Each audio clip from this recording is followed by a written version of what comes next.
Am späteren Abend verlassen wir unsere Anlegestelle in Rotterdam und machen uns auf den Weg in Richtung Gent. Um auf dem Wasserwege in den Nordwesten Belgiens zu gelangen, ist eine Anfahrt über eine etwas verschlungene Mischung aus natürlichen und künstlichen Wasserstraßen vonnöten. Pünktlich am nächsten Morgen haben wir jedoch unsere Anlegestelle im Hafen der Stadt Gent erreicht. Zum nahegelegenen Stadtzentrum gelangen wir mit einer kurzen Busfahrt zur St. Jakobskirche, wo unser Fußweg durch die Altstadt von Gent beginnt.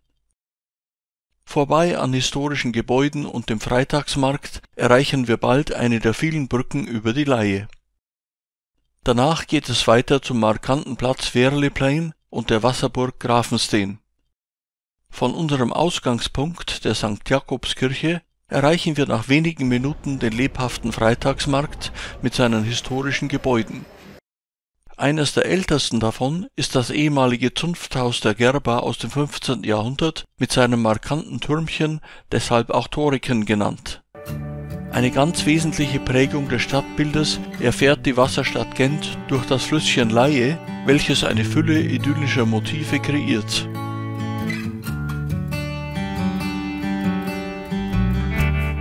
Auch die Häuserfronten der umliegenden Altstadtbereiche bieten viel für das Auge.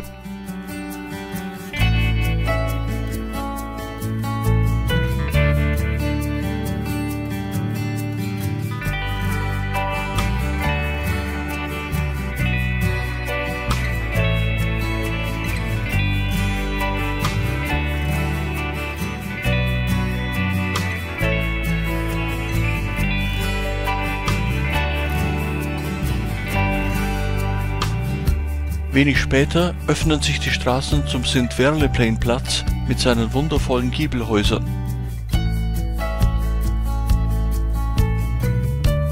Auf dem monumentalen Zugangstor zum ehemaligen Fischmarkt verkörpern zwei mächtige Skulpturen die das Stadtbild dominierenden Flüsse Schelde und Leie. Auf der gegenüberliegenden Seite des Platzes befindet sich die Burg Grafensteen, die ein vollständiges Bild der Ritterkultur des 12. Jahrhunderts vermittelt und gleichzeitig eine der größten Wasserburgen Europas ist. Auf der Fortsetzung unseres Spaziergangs durch die idyllische Altstadt treffen wir zunächst auf das ehemalige Fleischerhaus, bevor wir die berühmten Häuserfronten entlang der Grasleie erreichen. Von der St. Michael-Brücke genießen wir schließlich den Ausblick auf die Parade der dominierenden Turmbauten der Altstadt. Die ehemalige große Fleischerhalle aus dem 15. Jahrhundert war früher ein wichtiger Marktplatz für den Fleischverkauf. Wenig später erreichen wir eines der berühmtesten Fotomotive der Stadt, den Blick von der Korenlei hinüber zur Graslei mit ihren mittelalterlichen Treppengiebeln der Lager- und Gildehäuser.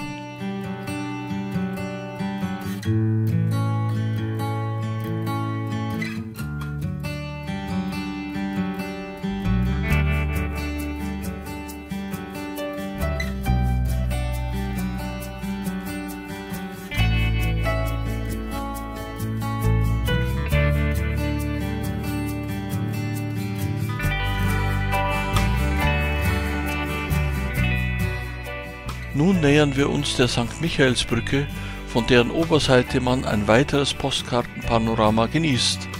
Majestätisch hintereinander aufgereiht erscheinen von hier die drei bedeutendsten Türme der Stadt als steinerne Zeugen der einstigen Macht Gents. Auch die Graslei präsentiert sich hier nochmals von ihrer schönsten Seite. Von der Brücke aus geht es nun weiter vorbei am alten Postgebäude und der St. Niklaskirche zum Rathaus der Stadt und dem 91 Meter hohen Belfort. Anschließend ist die kunsthistorisch bedeutsame St. Bavo-Kathedrale unbedingt einen ausführlichen Besuch wert. Das eindrucksvolle ehemalige Postgebäude wurde für die Weltexpo 1913 mit vorwiegend neogotischen und Neorenaissance-Elementen erbaut. Heute ist es ein beliebtes Einkaufszentrum. Danach passieren wir die scheldegotische St. Niklaskirche, deren einstmals prächtiges Inneres dem reformatorischen Bildersturm zum Opfer fiel. Nächste Station ist der Belfort, der 1313 als Symbol für die Unabhängigkeit der Genter entstand, die sich erfolgreich gegen französische Angriffe zur Wehr gesetzt hatten und bei Gefahr von der Rolandglocke gewarnt wurden. Unmittelbar dahinter befindet sich das Rathaus der Stadt, welches über 5 Jahrhunderte hinweg mit verschiedenen Stilmitteln erbaut wurde. Von dort schweift der Blick zur St. Bavo-Kathedrale, die einem reichen Genter Bürger, der im 7. Jahrhundert seinen Besitz den Armen schenkte, geweiht ist. Im Inneren der Kathedrale befinden sich Kunstschätze von herausragendem Wert. Besonders bemerkenswert ist unter anderem ein Meisterwerk von Rubens, der Eintritt von Bavo in das Kloster von Gent. Weltberühmt geworden ist die Kathedrale durch den 1432 entstandenen Genter Altar der Gebrüder Hubert und Jan van Eyck. Die Anbetung des Lammgottes gilt als eines der einflussreichsten Gemälde aller Zeiten. Die Figuren wurden in mehreren Schichten Ölfarbe auf Eichentafeln aufgetragen.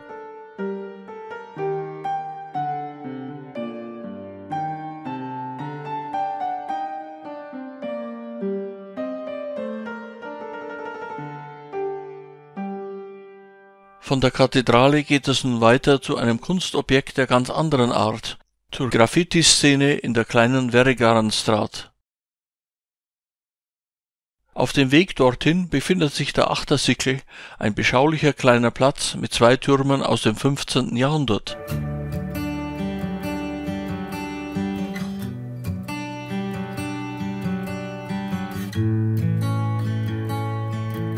Wenig später passieren wir auch die Rückseite des Rathauses, wobei vor allem der kontrastierende Stilmix aus Spätgotik und Renaissance ins Auge fällt. Nun haben wir die Graffiti-Straße erreicht, eine offene Leinwand und gewissermaßen rechtsfreier Raum für junge Straßenkünstler, die sich hier nach Belieben austoben können.